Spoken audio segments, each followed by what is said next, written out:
The city was burning. Nanjing, one of the greatest cities in China, was on fire. Buildings collapsed. Smoke filled the sky. Bodies lay in the streets. Thousands of them.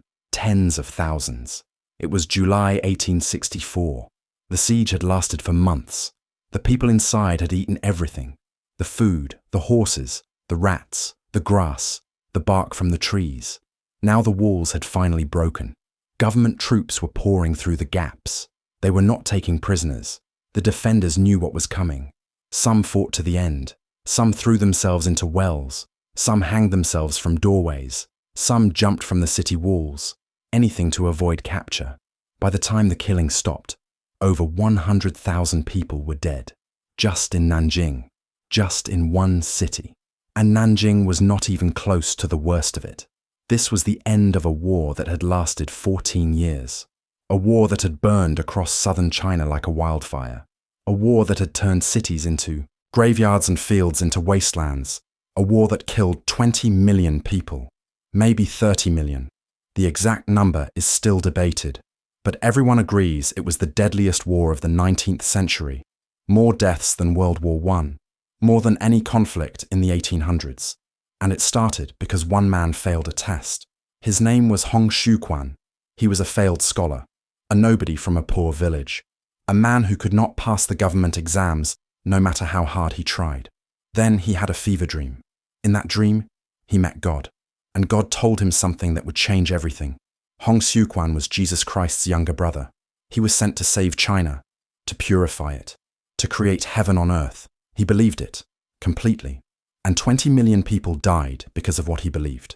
To understand how one man's vision killed 20 million people, you have to understand where that vision came from. Hong Xiuquan was not born special. He was born in 1814 in a small village in Guangdong, province in southern China.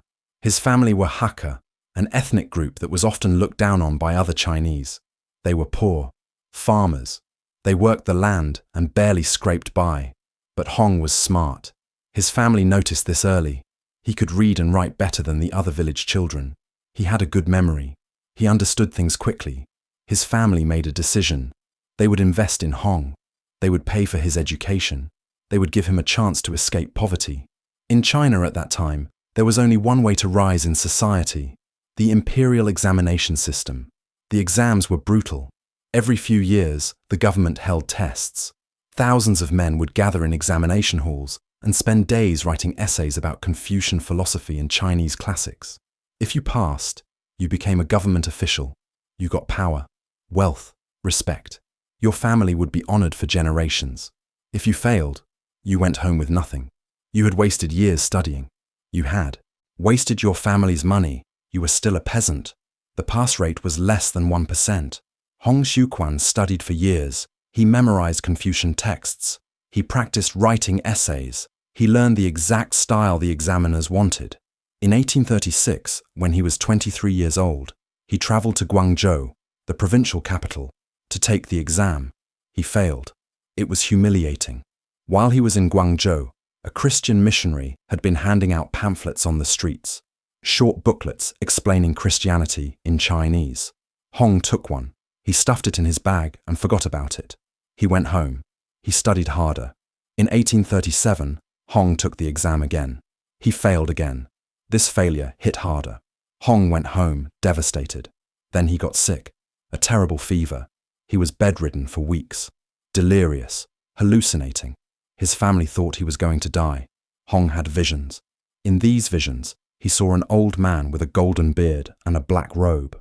The old man was sitting on a throne in heaven. He told Hong that the world was corrupted, that demons had taken over, that Hong had been chosen for a special mission.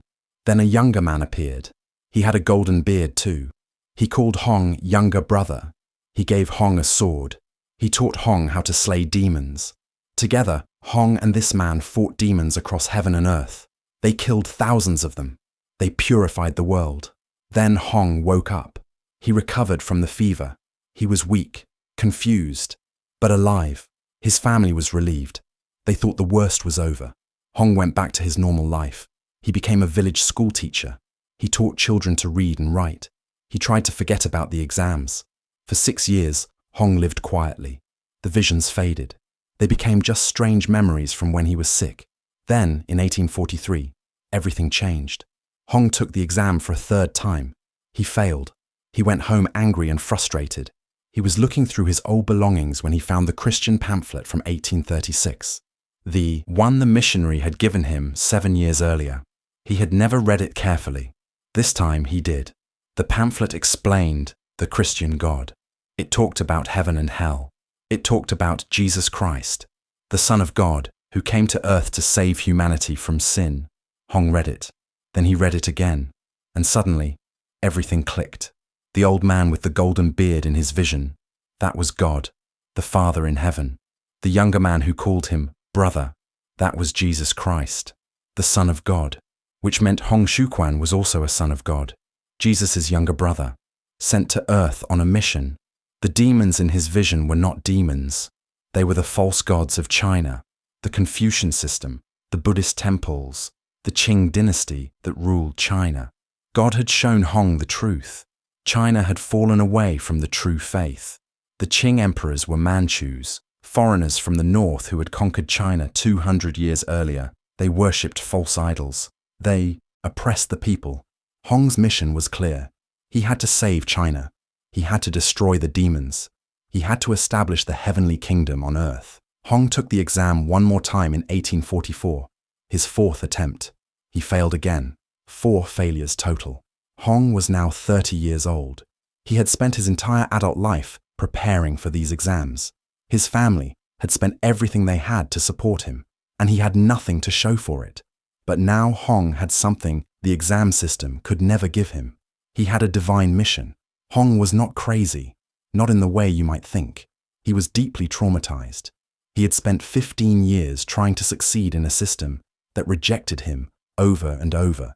He had internalized the message that he was a failure, that he was worthless. The vision gave him purpose. It told him he was not a failure. He was chosen. He was special. He was literally the brother of Jesus Christ.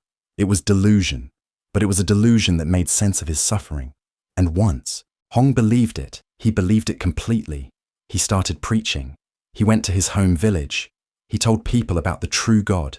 He explained that the traditional Chinese gods were demons. He smashed idols in the local temple. He told people to stop worshipping their ancestors. Most people thought he was insane. They told him to stop. Some threatened him. But a few people listened. Hong's cousin, Hong Rengan, believed him. So did a schoolteacher named Feng Yunshan and a charcoal maker named Yang Xiuqing. These early followers started spreading Hong's message. They traveled through the countryside in Guangxi province, one of the poorest regions in southern China. They preached to farmers, to laborers, to people who had nothing. The message was powerful. Hong told them that all people were equal before God, that the rich landlords who exploited them were sinners, that the Qing government was corrupt and illegitimate, that a new kingdom was coming, a heavenly kingdom where there would be no poverty, no inequality, no suffering. He told them to give up their old gods, to worship only the Christian God, to prepare for the kingdom to come. People joined, not thousands at first, just dozens, then hundreds. By 1847, Hong and his followers had formed a group called the God Worshippers Society. They met in secret. They studied the Bible, or at least Hong's interpretation of it. They practiced a strange mix of Christianity and Chinese traditions. They believed Hong was divine. They believed the end times were coming. They also started organizing. The God Worshippers were not just a religious group. They were becoming an army. They drilled. They stockpiled weapons. They prepared for conflict. Because Hong's message was not just spiritual, it was political. He was preaching rebellion against the Qing dynasty. The Qing government was weak in the 1840s. China had just lost the First Opium War to Britain. The treaty that ended the war was humiliating. China had to pay huge amounts of silver to Britain. They had to open ports to foreign trade. They had to give up Hong Kong. The Chinese people were angry. The government seemed powerless. Taxes were rising. Corruption was everywhere. Famines were killing millions. In Guangxi province, where Hong was preaching, things were especially bad. Ethnic tensions between the Hakka people and other groups were boiling over. Bandit gangs roamed the countryside. The local government could barely maintain order. Hong's message found fertile ground. The god worshippers grew. By 1850, they had over 20,000 members. The Qing government noticed. Local officials sent reports to the capital. A dangerous cult was forming in Guangxi. They were stockpiling weapons. They were refusing to pay taxes. They were talking about overthrowing the dynasty. The government sent troops. In late 1850, Qing soldiers arrived in Guangxi with orders to arrest Hong Xiuquan and disband the god worshippers. They expected an easy job. Arrest a few cult leaders. Scatter the followers. Go home. They were wrong. On January 11th, 1851, the god worshippers fought back. Qing troops attacked a village where Hong's followers had gathered.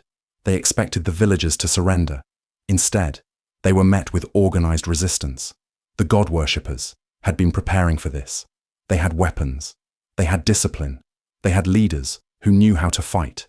More importantly, they believed. They believed they were fighting for God. That Hong was Jesus' brother. That heaven was on their side. The Qing troops were routed. The survivors fled. Hong Xiuquan declared the founding of the Taiping Heavenly Kingdom. Taiping means great peace. Hong was promising to bring peace to China. But first, there would be war. The god worshippers were now rebels, enemies of the state. There was no going back. Hong issued a call to arms. He told his followers that God had commanded them to overthrow the Qing dynasty, to destroy the demons, to purify China. Thousands answered the call. The rebellion had begun, and it would burn for 14 years. It would consume half of China. It would kill more people than any war in the 1800s. All because one man failed an exam, had a fever dream, and convinced himself he was the brother of Jesus Christ. The Qing dynasty had no idea what was coming.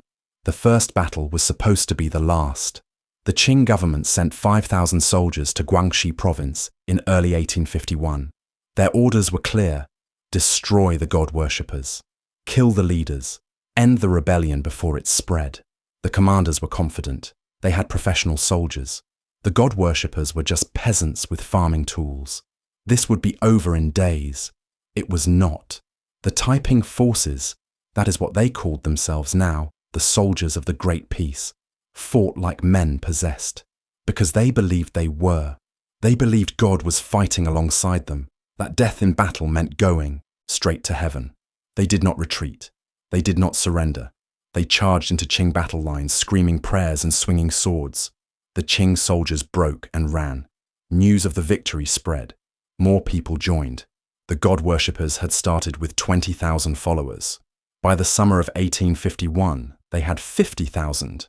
By the end of the year, over 100,000. They were not just farmers anymore. Qing soldiers who surrendered were given a choice: join the Taiping or die. Many joined. They brought training, discipline, knowledge of how the Qing army fought.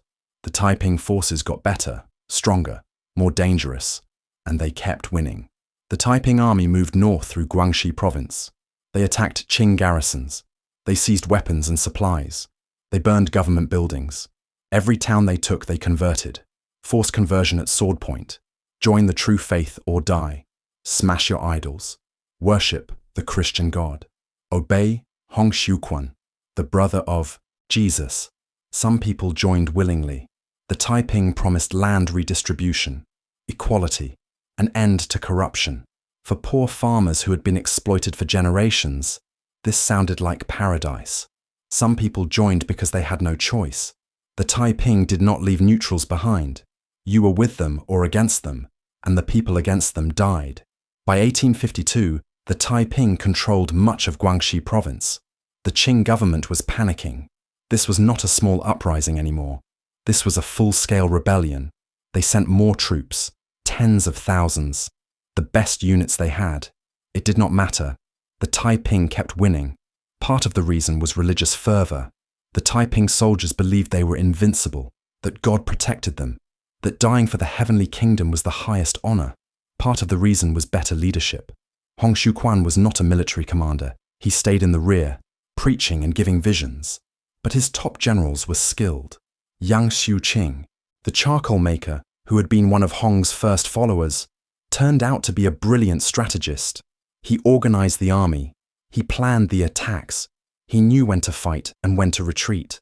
Shi Dakai was another talented general, young, fearless, loved by his troops. These men were not fighting for power or money. They were true believers. They thought they were building heaven on earth, and they had momentum. In 1852, the Taiping army left Guangxi and pushed into Hunan province. Richer land, bigger cities, more recruits. They besieged the city of Changsha for 3 months. The Qing defenders held out. The siege failed. The Taiping moved on. They did not need Changsha. They had a bigger target in mind. Nanjing. Nanjing was one of the greatest cities in China, the old imperial capital, home to over 1 million people, massive walls, strategic location on the Yangtze River. If the Taiping took Nanjing, they would control the heart of southern China. They would have a real capital, a real base of power. They would be more than rebels. They would be a rival government. The Taiping army reached Nanjing in March 1853. By this point, the army had swelled to over 500,000 soldiers, men, women, yes, women. The Taiping allowed women to fight. This was unheard of in traditional Chinese society. But Hong preached equality before God. Women could be soldiers too. The siege of Nanjing lasted less than 2 weeks. The Taiping surrounded the city. They built siege towers. They tunneled under the walls. They launched assault after assault. On March 19, 1853, the walls were breached. Taiping soldiers poured into the city. What followed was a massacre. The Qing garrison fought to the last man. They were slaughtered. The Manchu population, the ethnic group of the Qing rulers, was targeted specifically. Men, women, children, killed in their homes, in the streets, in the temples where they hid. Estimates say between 20,000 and 40,000 people died in the taking of Nanjing, just in those first few days. The Taiping declared victory. Nanjing was theirs. Hong Xiuquan renamed it. It was no longer Nanjing. It was now Tianjin, the heavenly capital. The Taiping heavenly kingdom had its seat of power. Hong entered the city like a king, like a god. He rode through the streets on a golden palanquin, carried by dozens of men. The people who had survived the siege were forced to kneel as he passed. They were forced to chant prayers to the Christian God. Hong moved into the old imperial palace. He declared himself the heavenly king, the younger brother of Jesus, the ruler of the new kingdom. And then he basically stopped governing.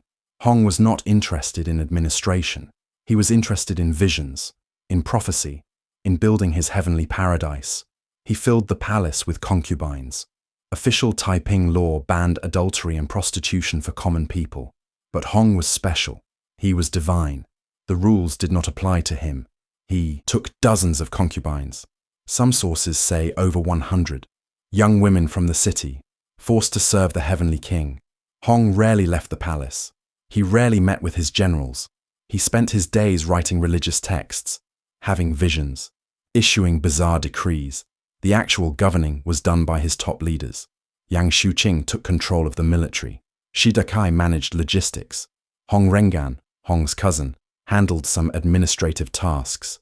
They were building something radical. The Taiping Heavenly Kingdom was not just a rebellion. It was a social revolution. Hong and his leaders issued sweeping reforms. Private property was abolished. All land belonged to God. It would be redistributed equally among the people. Every family would get enough land to farm. No landlords, no exploitation. Men and women were declared equal. Women could own property.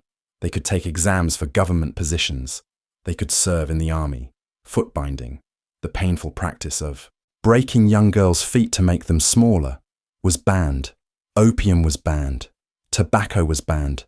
Alcohol was banned. Gambling was banned. Prostitution was banned. These were progressive ideas, especially for 1850s China. In some ways, the Taiping were ahead of their time. But there was a dark side. The Taiping enforced their rules with violence. Anyone caught using opium was executed. Anyone caught with alcohol was whipped. Anyone caught in an affair was killed. The religious laws were even harsher. Everyone in Taiping territory had to convert to Christianity. Not real Christianity, Hong's version of Christianity. a weird mix of Christian theology and Chinese traditions, and Hong's personal delusions.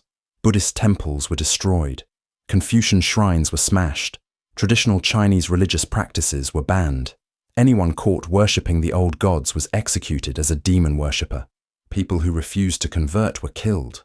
Entire villages were slaughtered for refusing to give up their traditional beliefs. The Taiping were creating their heaven on earth, and if you did not fit into that heaven, you died. The death toll was already horrifying. Between 1851 and 1853, just the first 2 years of the war, hundreds of thousands had died, maybe over 1 million. Fighting, massacres, disease, starvation. The Taiping army lived off the land. They took food from farms. They seized supplies from towns. The people left behind starved. Qing forces did the same thing. They burned Taiping-controlled villages. They killed anyone suspected of supporting the rebels. They salted the fields so nothing could grow. The countryside was being destroyed. Farmland turned to wasteland. People fleeing in all directions. Refugees by the hundreds of thousands. And the war was just beginning. By 1854, the Taiping Heavenly Kingdom controlled huge parts of southern China, Nanjing and the surrounding region, parts of Jiangxi province, parts of Anhui province. Millions of people lived under Taiping rule now. They followed Taiping laws. They worshipped the Christian God. They called Hong Shuquan the Heavenly King. The Taiping sent armies north and east. They tried to capture Beijing, the Qing capital. That expedition failed. The northern campaign collapsed far from the capital. They tried to push further down the Yangtze River to capture more cities. Some of these campaigns succeeded. Some failed. But the Taiping held Nanjing. As long as they held the heavenly capital, the kingdom survived. The Qing dynasty was in crisis. They had lost control of southern China. Their armies kept losing. Their treasury was running dry from the cost of the war. Local officials were incompetent or corrupt. The emperor seemed powerless. Some people thought the Qing dynasty might actually fall, that the Taiping might win, that Hong Shuquan might actually conquer China. Foreign observers were watching closely. British and French diplomats were in China. They had been there since the Opium Wars. They were confused by the Taiping. On one hand, the Taiping claimed to be Christian. They worshipped God. They opposed the Qing dynasty, the same dynasty that had fought wars against Britain and France. Maybe the Taiping would be better for Western trade. Maybe they should support the rebels. On the other hand, the Taiping were insane. Their version of Christianity was bizarre. Their leader thought he was Jesus' brother. They were destroying everything in their path. For now, the Western powers stayed neutral. They watched. They waited. They tried to figure out which side would win. By 1856, 5 years into the rebellion, the Taiping controlled territory the size of France. The Heavenly Kingdom was real.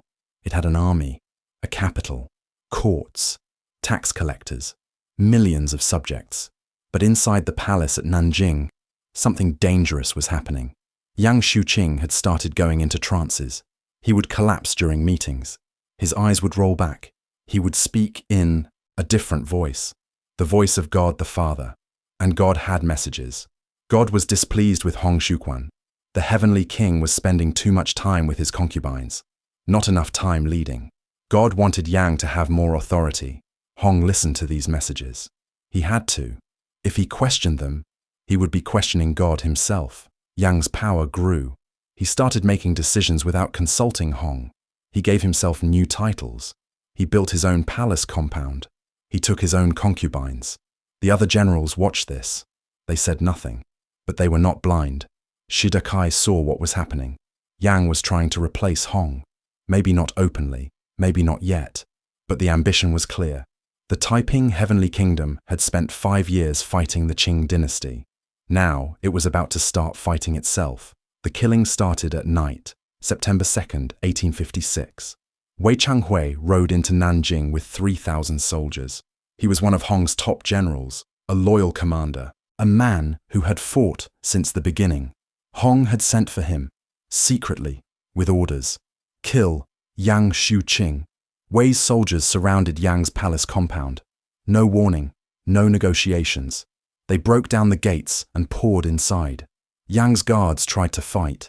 They were cut down in seconds. Wei's men moved through the compound room by room, killing everyone. Yang's soldiers, Yang's servants, Yang's concubines, anyone connected to him. Yang himself was dragged from his bedroom. He was wearing sleeping robes. He had no weapons. No guards left alive to protect him. Wei Changhui stood in front of him. Yang tried to speak, tried to invoke God's authority, tried to say he was speaking for the Heavenly Father. Wei cut him down with a sword.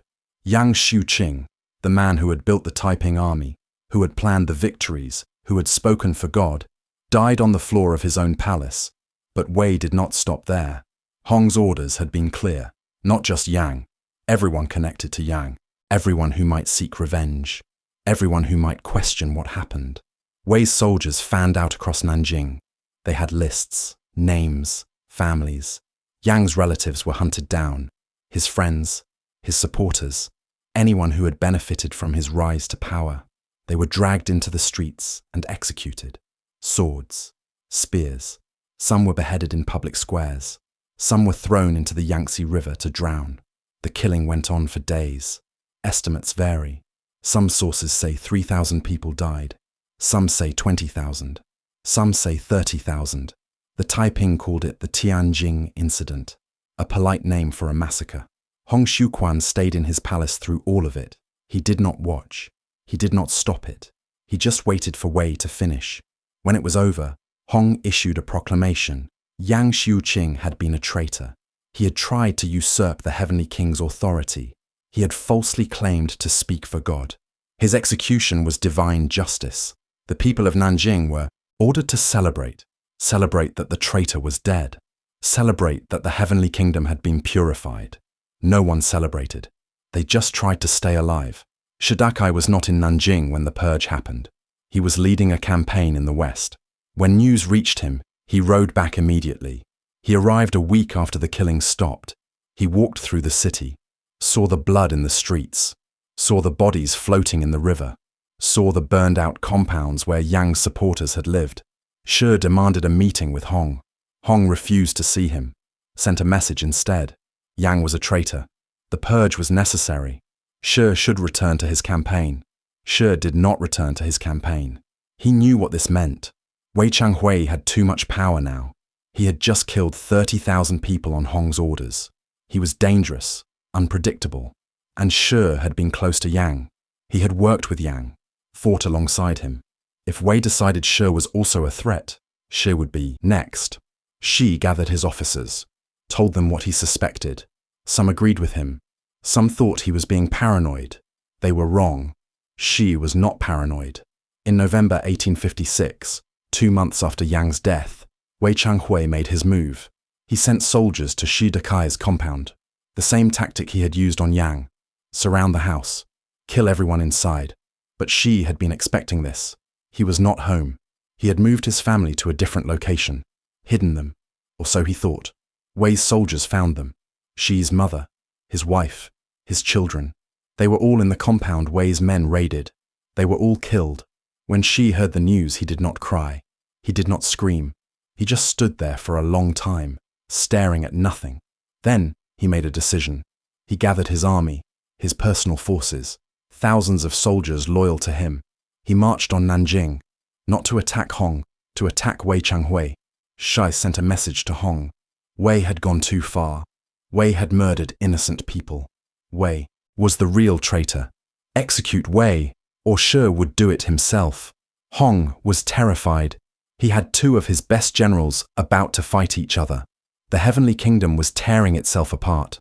Hong made a choice. He chose Shi. Wei Changhui was arrested, brought before Hong, executed in the palace courtyard. His head was displayed on a pike outside the city gates. Shi Dakai had won, but his family was still dead, killed by orders from inside the Heavenly Kingdom, killed by men who were supposed to be his brothers. Shi stayed in Nanjing for a few months. He tried to hold things together, tried to keep the kingdom from collapsing, but he could not forgive, could not forget. In the summer of 1857, Shi Dakai left. He took his army, over 100,000 soldiers, men who were loyal to him personally. He marched out of Nanjing and never came back. Hong tried to stop him, sent messages, sent envoys, begged him to stay. Shi refused. He would keep fighting the Qing, but he would do it on his own. He did not trust Hong anymore, did not trust the Heavenly Kingdom anymore. Shi led his army west. For years, he fought his own campaign, won some battles, lost some battles, tried to carve out his own territory. It did not work. In 1863, he was captured by Qing forces. He was brought to Chengdu, executed. His body was cut into pieces and displayed as a warning. But that was later. In 1857, when Shi left Nanjing, the damage to the Taiping was immediate. The kingdom had lost its best general, lost 100,000 soldiers, lost the unity that had made them strong. Hong replaced Shi with his own brothers, Hong Rengan, Hong Renda, men with the right family name but no military talent, no experience, no respect from the troops. The Taiping army was falling apart, and the Qing dynasty was recovering. For the first 5 years of the war, the Qing had been incompetent. Their armies lost, their generals failed, their emperor did nothing.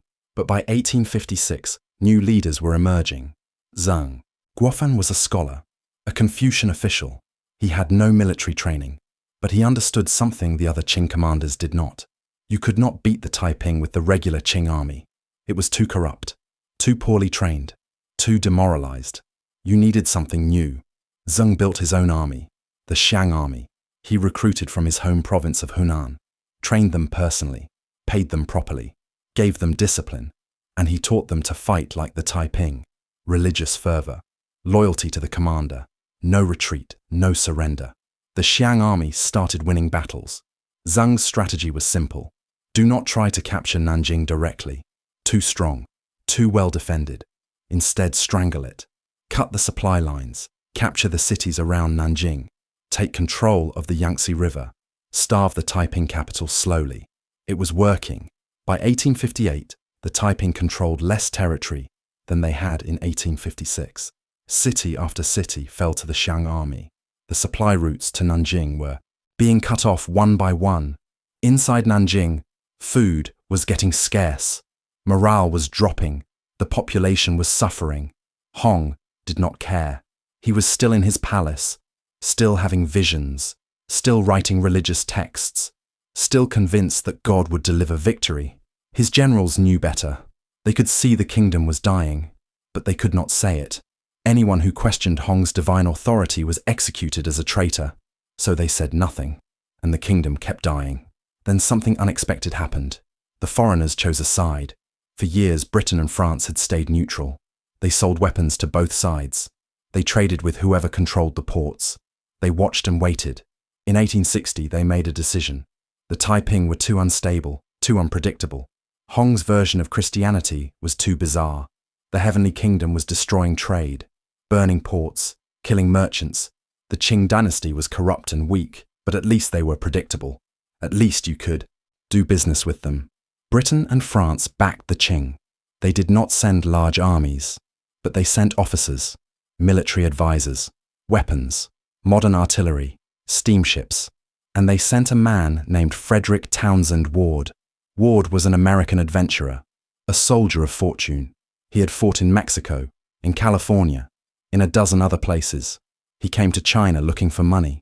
The Qing hired him, gave him permission to build his own army, a mercenary force trained in Western tactics, armed with Western weapons. Ward called it the ever-victorious army. It was small, only a few thousand men at first, but they were well-trained, well-equipped, and they were led by a man who knew how to fight. Ward started attacking Taiping positions around Shanghai. The Taiping had held Shanghai's outskirts for years. Ward took them back in months. In 1862, Ward was killed in battle, shot while leading a charge. The Qing replaced him with a British officer, Charles Gordon, a professional soldier, a man who believed God had sent him to China to destroy the Taiping. Gordon was ruthless. He did not take prisoners. He did not negotiate. He attacked Taiping positions and killed everyone inside. The ever-victorious army grew, 5,000 men, then 10,000. They pushed closer and closer to Nanjing. By 1863, the Taiping Heavenly Kingdom was surrounded. The Qing armies to the north, the Xiang army to the west. The ever-victorious army to the east, the Yangtze River blockaded, no supplies coming in, no reinforcements, no escape. Nanjing was a city under siege, a slow siege, not dramatic, not fast, just a gradual tightening of the noose. Food ran out, people started starving, they ate rats, they ate leather, they ate grass. Disease spread, cholera, typhus, bodies piled up in the streets. There was no one healthy enough to bury them. Hong still believed God would save them. He issued proclamations. God would send angels. God would strike down the enemy. God would deliver a miracle. No, miracle came. The generals begged Hong to negotiate, to surrender, to save what was left of the population. Hong refused. Surrender was betrayal. Betrayal of God. Betrayal of the heavenly kingdom. Anyone who suggested surrender was executed. So the siege continued. Month after month, the city dying slowly, the people dying slowly. Outside the walls, the Qing armies waited. They did not need to attack. They just needed to wait. Wait for the Taiping to starve. Wait for the kingdom to collapse. Wait for Hong Xiuquan to die. Hong Xiuquan died on June 1st, 1864. The official cause was illness. That is what the Taiping announced. The heavenly king had fallen sick. God had called him home. The truth was probably different. Some accounts say Hong poisoned himself. He knew the end was coming. He knew the city would fall. He chose to die on his own terms rather than face capture. Some accounts say he starved. The city had no food left. Even the heavenly king was not immune to hunger.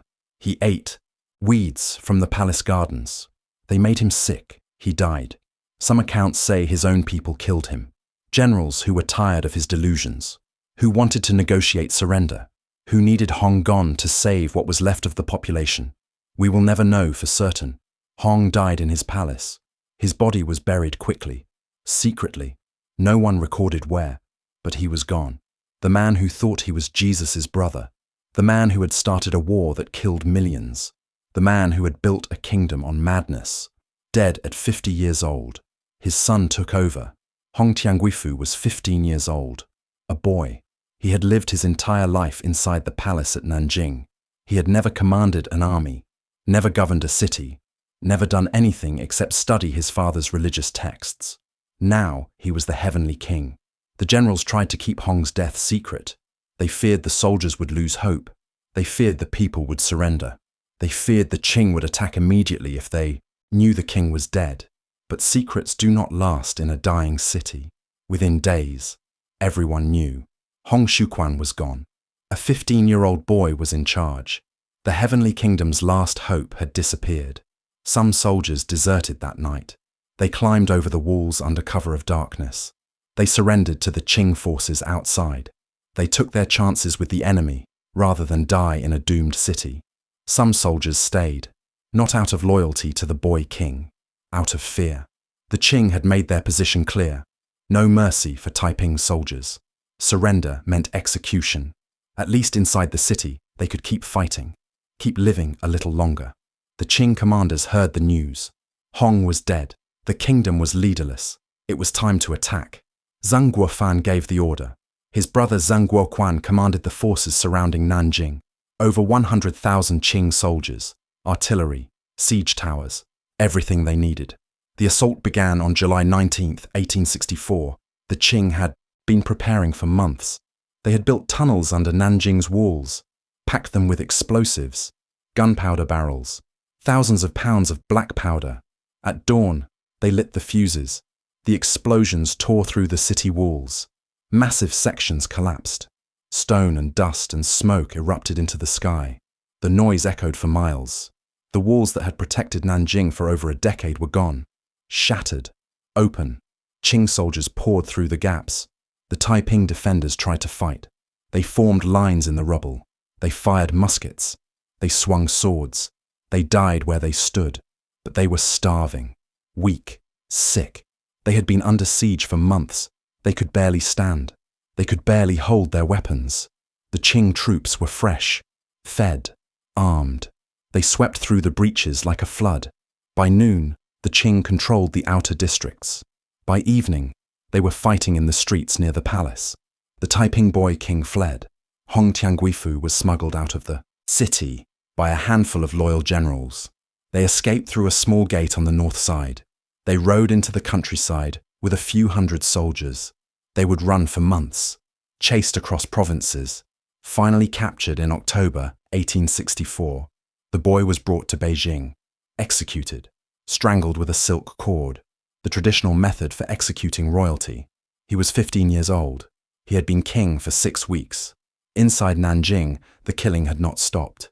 The Qing soldiers were not just taking the city, they were destroying it. Taiping soldiers who surrendered were executed, lined up and beheaded, stabbed, shot, thrown into the river. But the killing did not stop with soldiers. The Qing had orders. The Taiping had to be erased, not just defeated, erased. Every trace of the rebellion, every person who had supported it, every building that had housed it. They burned the palaces, the temples Hong had built, the administrative buildings, the barracks, everything connected to the heavenly kingdom turned to ash. They killed civilians. Anyone suspected of being a Taiping supporter, anyone who had lived in Nanjing during the occupation, anyone who might have sympathized with the rebels, men, women, children, old people. It did not matter. Some estimates say 100,000 people died in the sack of Nanjing. Some say more. The Yangtze River ran red, literally. Bodies floated so thick downstream that the water looked like blood. The smell was unbearable. Death and smoke and rotting corpses. It hung over the city for weeks, months. Foreign observers who entered Nanjing after the fall were horrified. A British officer described walking through streets carpeted with corpses. He described bodies stacked against walls. He described the silence. A city of over 1 million people reduced to a graveyard. The Qing declared victory. The Taiping heavenly kingdom was destroyed. The rebellion was over. The Qing dynasty had survived, but the war was not quite finished. Taiping. Remnants scattered across southern China. Some generals kept fighting. They led their armies into the mountains, into remote provinces. They raided. They fought. They refused to surrender. The Qing hunted them down, one by one. It took years. Some Taiping soldiers fled to other countries. Vietnam, Burma. They crossed the borders and disappeared, started new lives, never spoke of the heavenly kingdom again. Some were captured and executed, publicly, in town squares. The Qing wanted everyone to see. See what happened to rebels. See what happened to people who challenged the dynasty. By 1866, the last organized Taiping forces were destroyed. The war that had started in 1850 was finally over. 16 years. The longest civil war in Chinese history at that point, and the deadliest. The counting began. Qing officials tried to calculate the damage. They looked at census records. Before the war, after the war, they counted the missing. The numbers were staggering. In 1850, before the rebellion, the population of China was approximately 410 million people. In 1865, after the war, a census counted 360 million. 50 million people were missing. Not all of them died in the war. Some fled to other regions. Some migrated to areas not counted in the census. Some were simply not recorded, but most of them were dead.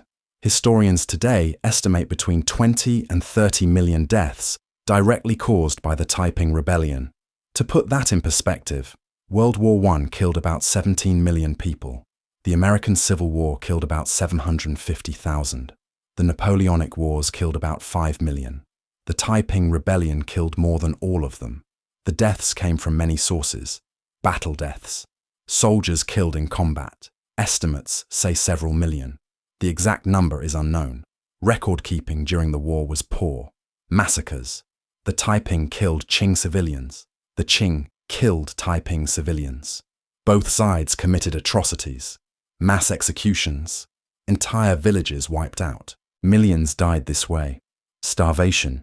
The war destroyed farmland, burned crops, killed farmers, disrupted trade, caused famines that killed millions more, people starving in regions that had been prosperous for centuries. Disease. Armies spread cholera, typhus, smallpox, plague. Crowded refugee camps became death traps. Disease killed as many people as the fighting did, maybe more. The regions that had been Taiping-controlled were devastated. Jiangxi province lost almost half its population. Anhui province lost 60%. Some areas lost everyone. Entire districts were empty. Ghost towns. Abandoned fields. Silence. It took generations to recover. Decades before the population numbers returned to pre-war levels. Some areas never fully recovered. The Qing dynasty survived, but just barely.